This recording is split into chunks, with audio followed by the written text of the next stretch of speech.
बहुजन समता पार्टीच्या वतीनं आष्टा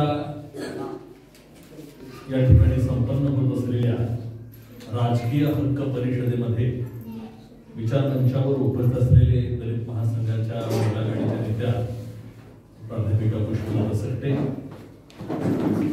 जिल्हाध्यक्ष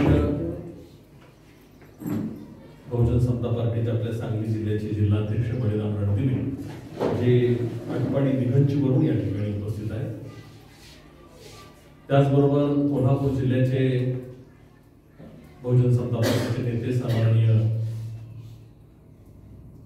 विकास लोंढे, ज्यांना पत्र दिलेलं नाही पण पद दिलेलं आहे असे वाळवा तालुक्याचे बहुजन समता पार्टीचे अध्यक्ष विजय दनाने, आष्टा शहर अध्यक्ष पवन गायकवाड, महिला आघाडी दलित महासंघाच्या नेत्या सीमा आवळे, दलित महासंघाचे राज्य उपाध्यक्ष शंकरराव महागुळे आणि उपस्थित सर्व बंधू भगिनी, मला खूप आनंद होतोय की आपण एका वेगळ्या अनुषंगानं इथे चर्चा करतोय. बहुजन समता पार्टी काही गेल्या आठवड्यात काढली अशा नाही. बहुजन समता पार्टीची स्थापना 20 फेब्रुवारी 2014 साली केली. म्हणजे आज त्या गोष्टीला जवळपास 7 वर्ष होतात. आणि ज्या ज्या काही चळवळी मी केल्या त्या गरजेतून केल्या. म्हणजे भूक लागली म्हणून चपात्या करायला लागलो, पण चपाती कशासाठी खायची म्हणून कालवण करायला लागलो, कालवणाबरोबर काहीतरी असावं म्हणून मग दूध काहीतरी करायला लागलो, पुन्हा दही काहीतरी करायला लागलो, पुन्हा श्रीखंड. म्हणजे एका एका गोष्टीत एक एक गोष्ट करत गेलो. गंमत अशी झाली होती की 30 वर्षापूर्वी कोल्हापूर जिल्ह्यात कागल तालुका म्हणून एक तालुका आहे आणि त्या तालुक्यामध्ये सुळकुड नावाचं गाव, सुळकुड, त्या सुळकुड गावामध्ये बाबूराव हेगडे नावाच्या मातंग समाजाच्या माणसाचा खून झाला. मग त्याला खून झाल्यानंतर मी कोल्हापुरातल्या दलितांच्या जेवढ्या म्हणून संघटना होत्या त्या संघटनेच्या नेत्याच्या मागे लागलो की बाबूराव हेगडे या मातंगाचा खून झालाय आणि त्याच्यासाठी एखादा मोर्चा काढूया. सगळे होय म्हणायचे पण मोर्चा पूर्णच काढला. मी या सगळ्यांच्या मोर्चामध्ये असायचो. संघटना कुठली पण असली तरी मी सगळ्यांच्या संघटनेत असायचो, सगळ्यांच्या मोर्चात असायचो, सगळ्यांच्या उपोषणात असायचो. प्रश्न कुणाचा पण असला तरी मी त्यांनी काढला एखादा मोर्चा कार्यक्रम असला की मी जायचो. पण जेव्हा मातंग समाजाच्या माणसाचा खून झाला तेव्हा कोणच मोर्चा काढला, कोणच आंदोलन करत. मी सगळ्या संघटनांना भेटलो आणि काहीतरी करूया. मी प्राध्यापक होतो, काहीतरी करूया मला सगळे करूया म्हणायचे पण काहीच केलं. आणि त्यावेळेला माझ्या लक्षात आलं की कुणाच्यावरही अन्याय झाला तर मागाचा माणूस तिथं जातो, पण मागावर अन्याय झाला तर मात्र दुसरं कोणी येत नाही. तर आपल्याला एक संघटना काढली पाहिजे. त्याशिवाय या जाणीवेतनं 30 वर्षापूर्वी दलित महासंघाची संघटना स्थापन केली. लोक हसायचे मला त्यावेळेला, मागं मी हसायची, सगळीच हसायची. मागं म्हणायची काहीतरी जास्त काहीतरी माणसातच काहीतरी काढताय अशी माझी टिंगल करत होती मागं. आणि इतर समाजातली जी आहेत मागास ते म्हणायचे मागाने कुठे चळवळ केली, मागं कुठे संघटना चालवतोय अशी दुसरी म्हणत होती. पण मी आपल्या समाजातल्या टीकाकारांच्याकडे लक्ष दिलं नाही, दुसरी काय म्हणते तिकडे लक्ष दिलं नाही. मी माझं गरिबांच्या कष्टकऱ्यांच्या सुखदुःखावर बोलत होतो, त्यांच्या अन्याय अत्याचाराच्या प्रश्नावर भांडत होतो. हे भांडण माझं इतकं जोरात वाढायला लागलं की जे जे मला बघितले की उठून जात होते ते सुद्धा म्हणायला लागले मच्छिंद्र सकटे करतायत म्हणजे योग्यच असणार आहे आणि मच्छिंद्र सकटेला साथ करायला पाहिजे. बघता बघता कोल्हापूरची संघटना सांगली सुरू झाली, सांगलीची संघटना साताऱ्यात सुरू झाली, सोलापूर, पुणे, उस्मानाबाद, नांदेड, जालना, बीड, औरंगाबाद, विदर्भ सगळीकडे, नगर, नाशिक, महाराष्ट्रभर दलित महासंघाची संघटना झाली. आणि माझे आंदोलन म्हणजे भयंकर आंदोलन होते, भयंकर. म्हणजे माझ्या आधी जे आपल्या दलित समाजातले संघटना आणि चळवळ करणारे जे लोक होते त्यांच्या सुद्धा डोक्यात विषय नसायचा असला विषय मी घ्यायचो, आंदोलन करायचो. आणि समाजानं फार मोठी साथ केली, विश्वास राखला. आज 30 वर्ष मी समाजात जातो, समाजातली 4 माणसं माझ्याबरोबर ऐकतात, गोळा होतात. माझ्या दृष्टीने ही फार मोठी गोष्ट आहे. आज दलित महासंघ ही इतकी मोठी संघटना झालेली आहे की ती संघटना चालवण्यासाठी एकापेक्षा एक सरस असे नेते दलित महासंघामध्ये निर्माण झालेले आहेत. आणि त्या महाराष्ट्रातल्या नेत्यांच्या फळीमधला एक तडफदार नेता म्हणजे आमचे शंकरराव महापुरे आहेत. एकापेक्षा एक सरस कार्यकर्ते दलित महासंघामध्ये आहेत. सांगली जावा, कोल्हापुरात जावा, साताऱ्यात जावा, उस्मानाबादला जावा, कुठेही जावा, नगरला जावा. पण हे दलित महासंघाचं काम करत मला राजकारणात जाण्याची संधी मिळाली. शरद पवार साहेबांच्या बरोबर बैठका झाल्या. जयंत पाटील, आनंद पाटील ही सगळी माणसं माझ्या सोबतीला होती. शरद पवार साहेबांनी मला अण्णाभाऊ साठे महामंडळाचा अध्यक्षपद दिले.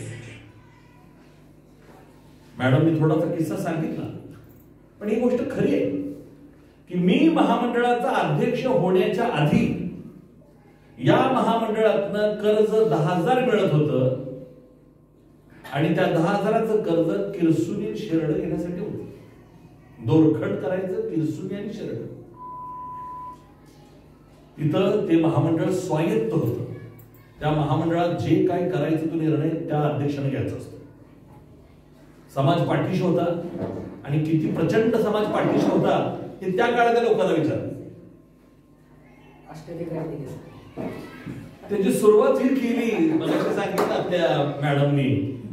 ती रिक्षा, पण रिक्षा म्हणजे ही सीटरची रिक्षा नाही, आपे मालवाहू रिक्षा वगैरे आपण त्याला सुरुवात केली. त्यातली एक रिक्षा योगायोग ना, हे मला काय बोलायचं नव्हतं, माझ्या ध्यानात पण नसतंय. आपल्या प्रदीपच्या घराची रिक्षा होती, ती आपल्या अण्णाभाऊ साठे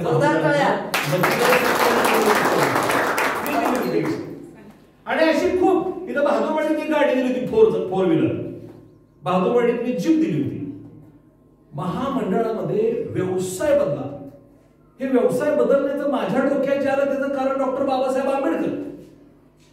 बाबासाहेब आंबेडकरांनी ठरवलं की आम्ही जे महार राहतोय त्याचं कारण आमचा व्यवसाय आहे. आमचा व्यवसायच घालणीतलाय हो. त्याच्यामुळे आमच्याकडे बघताना माणसं लांब न बघताय. डॉक्टर बाबासाहेब आंबेडकर भाषण करताना म्हणायचे मागा महारांना की जनावरांचं कातड करायचं बंद करा. गावात कोणाचं बी जनावर मेलं की आपले दोन्ही समाजात न्यायला वाड्याला त्याला. मी स्वतः भगोले घेऊन जायचो आमच्या चुलत्या संघ. मग ती गाई मरू, नाहीतर बैल मरू, नाहीतर काय रेडी म्हणू, मस्त रेडा काय पण मरू. आमचा अण्णा, आमचा चुलता अण्णा कातड काढायचा सगळं व्यवस्थित आणि चांगलं बघून ती सगळं फाडून काढायचं. आणि मी भगोले घेऊन गावाकडे येतो घराकडे. त्यामुळे त्या काळात मी सगळं खाल्लेलं आहे. म्हस खाल्ली, रेडा खाल्लाय, बैल खाल्ली, गाय खाल्ली, काय राहिलेलं नाही. बाबासाहेब म्हणत होते की कातड बंद करा, हे सगळं हे खाणं बंद करा आणि कातड काढायचा उद्योग बंद करा. बाबासाहेब आंबेडकर फार मोठे देशाचे नेते होते. त्यांचं ते बोलणं ऐकून देशातला एक उद्योगपती म्हणला बाबासाहेबांना, अहो तुम्ही असं काय सांगताय लोकांना तुमच्या समाजाला? या कातड्याचा व्यवसाय इंटरनॅशनल आहे. म्हणजे आपल्या देशातल्या जनावरांचं कातडं इंग्लंडला जातंय आणि तुम्ही म्हणताय कातडं काढू नका.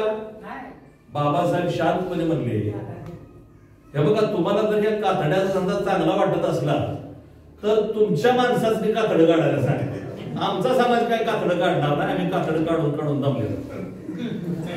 सांगण्याचा मुद्दा असा की व्यवसाय कुठला करता हे फार महत्वाचं. व्यवसाय कुठला करता, आणि म्हणून मी ती दोरखंडाचा जो व्यवसाय होता आणि शेरडाचा आणि हे जे व्यवसाय होते आपले पारंपरिक, ते बंद करून मी व्यवसाय बदलले महामंडळाचे. इथं भेडसगाव म्हणून गाव आहे, तुम्हाला सगळ्यांना माहित असेल. शाहूवाडी तालुक्यात भेडसगाव आहे. अण्णाभाऊ साठेच्या फकीरा जो आहे खजिना लुटतो तो भेडसगावचा. तिथं फाळके नावाचे आपल्या मातंग समाजातले लोक आहेत. विष्णुपंत फाळके म्हणून अतिशय चांगला कार्यकर्ता होता त्या काळात, वयाला माझ्यापेक्षा मोठे होते. तर त्यांनी तिथं दोरखंडाची एक फॅक्टरी स्थापन केली होती. म्हणजे दोरखंडापासून नुसतं आपण काय करतो, मुसकी करतोय किंवा दावत बनवतो. त्यांनी असं केलं होतं फॅक्टरी की त्याच्यापासून वेगवेगळ्या पर्स करायच्या, असं वेगवेगळं स्टायलिश सगळं. फॉरेन बरोबर त्यांनी कॉन्टॅक्ट केला. ते आली मला म्हणले की सर आम्ही फॅक्टरी काढलेली आहे. मी म्हटलं हे ट्रॅक्टर कुठं आणणार एवढं काय, आधीच ते कमी व्हायला लागले. ते म्हणले आमच्याकडे डोंगर आहे, डोंगराला सगळं ट्रॅक्टर लावायचं. बरं प्लॅन कसा आहे वगैरे वगैरे, खर्च किती, तर ते म्हणले त्या काळात त्यांचा 10 लाखाचा प्लॅन होता. त्या काळामध्ये त्यांचा 10 लाखाचा प्लॅन होता. पण मला तो आवडला. व्यवसाय दोरखंडाचाच, पण दोरखंड मध्ये शेरडाची दावी करायचं नव्हतं, वेगवेगळ्या वस्तू बनवायचं. उदाहरणार्थ चपात्याला तेल लावताना तेव्हा एखादी वर्तन लावतात, तसलं कसं स्टायलिश वगैरे तेल लावायचं, असं काहीतरी वस्तू त्यांनी बनवायचं केलं. आणि मी स्पेशल बैठक घेतली, सामाजिक न्याय मंत्र्याला भेटलो, कारण असं कर्ज द्यायची पद्धत नव्हती, 25,000पेक्षा जास्त नव्हती. मला अभिमान वाटतो सांगायला. त्या काळामध्ये 21-22 वर्षापूर्वी विष्णुपंत फाळकेच्या संस्थेला मी 4 लाख रुपये दिलं होतं. आज त्याची किंमत 4 कोटी असते. ती फॅक्टरी सुरू झाली. आज विष्णुपंत फाळके नाहीत, त्यांचा मुलगा आहे. त्याच फॅक्टरीवर त्याच्या पोरानं परत 6 कोटी रुपये मिळवले. त्याची सुरुवात मी करून दिली. मी कशामुळे झालं हे मी तिथं गेलो म्हणून झालं. एक माणूस काय करू शकतो, सत्ता फार महत्वाची. आणखी एक उदाहरण सांगेन की औरंगाबाद मध्ये मराठवाड्यातल्या विद्यापीठाला बाबासाहेब आंबेडकरांचं नाव द्या म्हणून 15 वर्ष चळवळ करत होती लोक. 15 वर्ष कितीतरी लोकांची घरं जळली, कितीतरी लोक मेली, उद्ध्वस्त झाली, लोकांनी गावं सोडली. त्यावेळेला काशीराम म्हणून एक मोठा नेता होता. तो काशीराम म्हणायचा, अरे हे काय तुम्ही करत बसताय, या महाराष्ट्राचं मुख्यमंत्री व्हा आणि बाबासाहेबांच्या नावाने एक नव्हे 4 विद्यापीठ काढा. मुख्यमंत्र्याला तो अधिकार असतो. आणि काशीरामनं हे उत्तर प्रदेशमध्ये केलं. मायावतीला मुख्यमंत्री केली आणि लखनौ मध्ये राजधानी डॉक्टर बाबासाहेब आंबेडकरांच्या नावाचं विद्यापीठ काशीरामनं तिथं स्थापन केलं. शाहू महाराजांच्या नावानं विद्यापीठ कानपूरला स्थापन केलं. कारण मुख्यमंत्री त्यांचा होता. सत्ता फार महत्वाची. बाबासाहेब आंबेडकर म्हणत होते, आपल्या समाजाला भाषण करताना सांगायचे, जावा आणि घराच्या भिंतीवर लिहा, तुम्हाला शासनकर्ती जमात व्हायचं आहे, तुम्हाला सत्ताधारी जमात व्हायचं आहे. त्या काळात मांगा महाराजांना घरं सुद्धा नव्हती, कोणाची घरं होती, तरी बाबासाहेब म्हणायचे घराच्या भिंतीवर लिहा, तुम्हाला शासनकर्ती जमात व्हायचं. पण बाबासाहेबांचं सिरियसली कुणीच घेतलं नाही महाराष्ट्रात, काशीरामने घेतलं. आणि बाबासाहेबांच्या स्वप्नातलं राजकारण काशीरामने उत्तर प्रदेश. बाबासाहेबांचे अनुयायी जे आहेत त्यांना सुद्धा राजकारण करता आलेलं नाहीये जे बाबासाहेबांना अभिप्रेत होते. आणि मी आज आष्ट्यामध्ये आपल्या माझ्या समाज बांधवांच्या मातीत उभं राहून सांगतो, जे स्वप्न डॉक्टर बाबासाहेब आंबेडकरांनी पाहिलं ते स्वप्न पूर्ण करण्यासाठी बहुजन समता पार्टीच्या आपण काम करायचं. लोक हसतील, हसू द्या, लोक टीका करतील, करू द्या, पण राजकारण डॉक्टर बाबासाहेब आंबेडकरांच्या स्वप्नातलं करायचं. अण्णाभाऊंचं स्वप्न होतं की हा महाराष्ट्र सुजलाम सुफलाम झाला पाहिजे, आणि हा महाराष्ट्र जर सुजलाम सुफलाम करायचा असेल तर सत्ता हातात पाहिजे. अण्णाभाऊंच्याही स्वप्नातलं राजकारण जर आपल्याला पूर्ण करायचं असेल तर सत्तेशिवाय पर्याय नाही. किती दिवस आपण सीमाताई जय जयकार करायचा, किंवा जय किंवा जय, आणि आपला जाईल तिकडं पाहिजे. आपला जय कधी विकास. तुमच्या माहितीसाठी सांगतो, सगळ्या महाराष्ट्रातल्या मुख्य पुढाऱ्यांच्या गाडीतनं मी फिरलो, हेलिकॉप्टर मधनं मी फिरलो. हे फसवतात लोक आपल्याला, हे फसवताय. मला फसवलेलं आहे, मी फसलेलो आहे, आणि समाज तर 75 वर्ष फसत आलेला आहे. तुमचा आजा ह्यांच्या मागे फिरत होता, तुमचा बाप ह्यांच्या मागे फिरत होता, आणि आता तुम्ही बी ह्यांच्या मागे फिरताय, आणि फरक तर कोणाच्यातच नाही. आणि म्हणून म्हणतोय, आजपर्यंत आपण सगळ्यांनी जे राजकारण केलं ते दुसऱ्यांचं राजकारण केलं. दुसऱ्यांचं, दादाचं, भाऊचं, अण्णाचं, साहेबाचं राजकारण केलं. मी म्हणतो इथून पुढे राजकारण हे मांगाचं राजकारण झालं पाहिजे, राजकारण झालं पाहिजे, तेल्या तांबुळ्याचं राजकारण झालं पाहिजे, कैकड्याचं राजकारण झालं पाहिजे, भटक्या विमुक्तांचं, आदिवासींचं राजकारण झालं पाहिजे, महिलांचं राजकारण झालं पाहिजे, आणि त्या दृष्टीनं आपल्याला या राजकारणाकडे बघायचं. हे काम सोपं नाहीये. आज आपण 5-50 लोक बसून बोलतोय, निवडणूक लागली तरी एवढी सुद्धा माझ्यापाशी येणार नाही. ती मला सट्टे सरांच्या मागे गेले की 500 रुपये बुडणार. आपल्याला एखादा पुढारी 500 रुपये देणार, ती बुडणार. पण ह्या 500 रुपयामुळेच आपलं नुकसान झालेलं आहे. 5 वर्षात हे पुढारी येतात, 500ची 500ची बी देतात, 200-300 देतात कोणाच, किंवा 1000ची देत असते, नाहीतर 2000ची देत असते. काय वय 1000 2000 होते सांगा मला. आमच्या मॅडम नेहमी एक गोष्ट सांगतात, त्यांनी सांगितलं नाही आज गोष्ट, ती गोष्ट मला फार आवडली की एका निवडणुकीमध्ये एक माणूस आहे गावातला, तो माणूस एका आपल्या समाजातल्या माणसाला जातो आणि म्हणतो हे 500 रुपये घे. तो म्हणतो 500चं काय करू, काय विकत म्हणतो, मटण आणून खा, रोज खातोय म्हणतो मटण, 500चं काय, बरं 1000 घे, 1000चं काय करू. अरे मग काय किती देऊ तुला, तू उमेदवार म्हणला किती देऊ, म्हणतात साहेब मला 1000 आणि 500 5 वर्षात देण्यापेक्षा मला 5 वर्ष जगायचं एखादं साधन द्या, काय पण दे. अरे काय देऊ दे साधन, काय एखादं गाडाव दे, एखादं गाडाव दे, मी त्या गाडवावरनं काहीतरी काम करता करेल. अरे ठीक आहे देतो. आणि ती बाजारात गेलं चौकशी केली तर गाडाव 10,000 किंवा आता त्याची 20,000 किंमत झाली असेल. आणि 10,000 आणि 20,000 म्हटलं तुम्ही उमेदवार म्हणता बाबा द्यायचं असलं तर ती म्हणतात राहू दे मला. आणि मग तो माणूस म्हटला गाढवाला जेवढी किंमत आहे तेवढी जर का आपल्या समाजातल्या माणसाच्या जर मताला किंमत नसेल तर ते राजकारण काय जाळायचंय का पेटवायचंय राजकारण आपल्याला. गाढवाबरोबर किंमत नाही आपली होत एका मताची. आणि का होत नाही, कारण राजकारणात सगळी गाढवं बसलेली, म्हणून गाढवाची किंमत होईल तरी माणसाची किंमत होईल, आणि तुमची माझी तर अजिबात होत नाही. आणि म्हणून आपल्या हक्काचं राजकारण झालं पाहिजे, आपल्या विचाराचं राजकारण झालं पाहिजे, आपल्या स्वाभिमानाचं राजकारण झालं पाहिजे. म्हणून आपल्याला काम करायचं. काय झालं परवा 1 ऑगस्टला अण्णाभाऊ साठेंचा पुतळा बसवला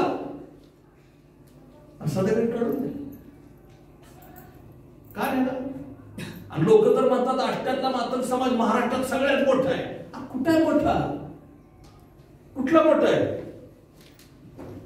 अण्णाभाऊ साठेंचा पुतळा 24 तास तुम्ही बसवू शकला नाही, कारण तुमची ताकद या अष्ट्यामध्ये नाही आहे, समाज मोठा आहे, ताकद मनगट मोठं पाहिजे.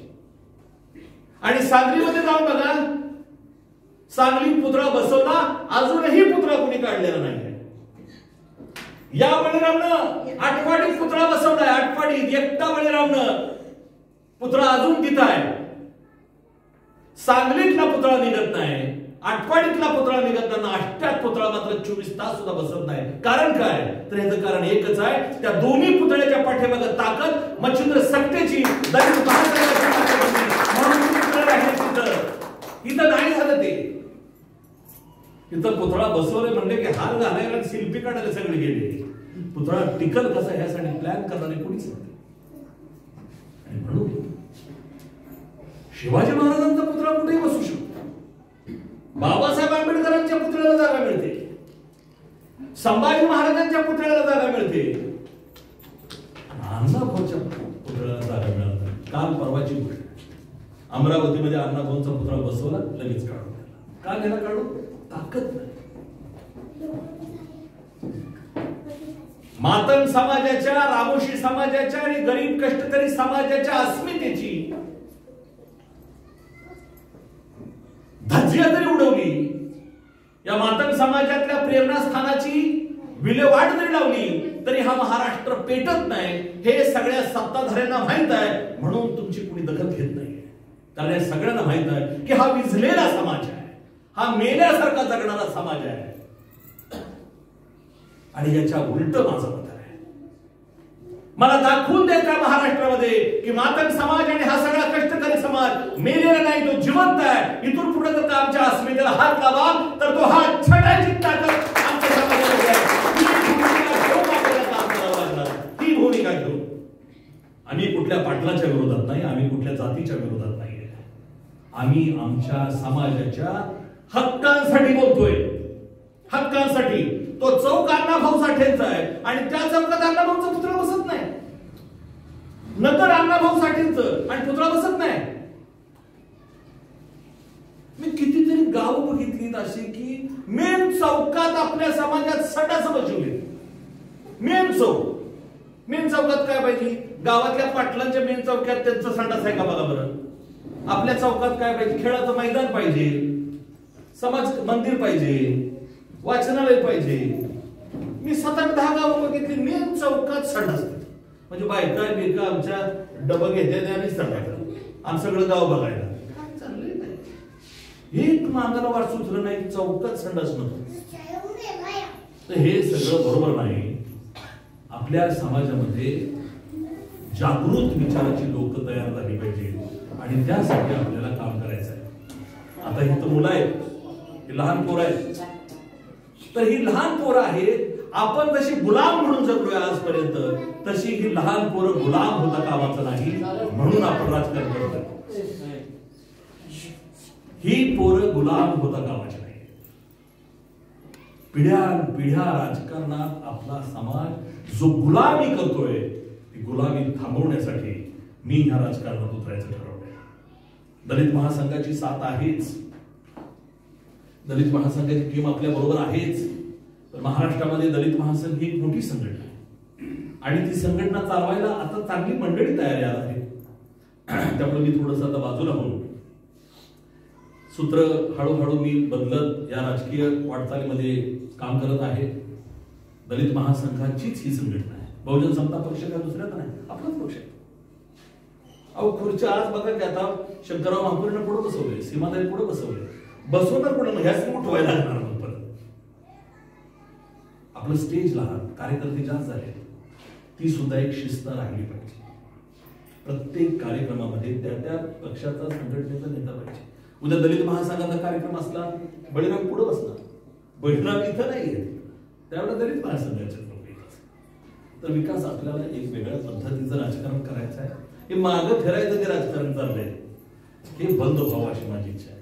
तुम्ही याच्यावर विचार करा. आम्हाला एक चांगली महिला पाहिजे आहे बहुजन समता पार्टीला आणि चांगल्या पद्धतीचं राजकारण, स्टँडर्ड राजकारण. हे असलं भोरटं राजकारण नाही. काय मातंग समाजामध्ये पक्ष आहे, लय वर्ष झाली, काय करते ती त्याच विकळलं नाही, आम्हाला विकळलं, आणि समाजाला विकळलं ना, मतदाराला विकळलं. मला जरा वेळ झालाय, मी राजकारणात उतरायला वेळ झालाय, पण मी एक सांगतो, सगळ्या महाराष्ट्राला माहित आहे की मच्छिंद्र सकटेचं काम कसं असतं. 100 सोनारकी आणि 1 मच्छिंद्र सकटेकी, बस आपण भाग घेतला की विषय संपला. त्या दृष्टीने आपण राजकारणामध्ये भाग घेतलेला आहे आणि एक नवं राजकारण, एक नवीन चळवळ, राजकीय चळवळ आपल्याला इथून पुढच्या काळामध्ये सुरू करायची आहे. त्या दृष्टीनं आष्टातल्या समाजानं साथ करावी. जिथं जाईल तिथं आपण बहुजन समता पार्टी आणि राजकारणाचं बोलावं, अशा पद्धतीची मी अपेक्षा व्यक्त करतो. आपण सगळे या ठिकाणी आलात त्याबद्दल सगळ्यांच्या मनापासून आभार मानतो आणि मी आपली रजा घेतोय. जय भारत, जय संविधान, जय भीम. काही पदांच्या घोषणा आपण करणार आहोत. मला अतिशय आनंद आहे. विजय दनाने मूर्ती लहान तो कीर्ती महान असा कार्यकर्ता आहे. माझे वडील जेव्हा वडिलांचं निधन झालं होतं त्यावेळेला विजय आपली इथली टीम सगळी घेऊन आला होता. आईच्या वेळेला. आणि त्याचं ते बोलणं आणि ते सगळं भजन बघून मी अक्षरशः डोळ्यातनं माझ्या हरवलं. विजयनं कमाल केली होती अक्षरशः. सगळे समाजातली लोक म्हणली, कोण आहे ती पोरगी, कोण आहे ती पोरगी. विजय सगळ्यांना आवडायला लागला आणि मलाही तो आवडायला लागला. आणि मला वाटत होतं की अरे हे पोरग आपल्या जरा नजरेत जरा बाजूला राहिलंय, त्याला काहीतरी एक चांगली संधी दिली पाहिजे. योगायोगानं बहुजन समता पार्टीमध्ये काम करायला त्यानं तयारी दाखवली आणि मी त्याला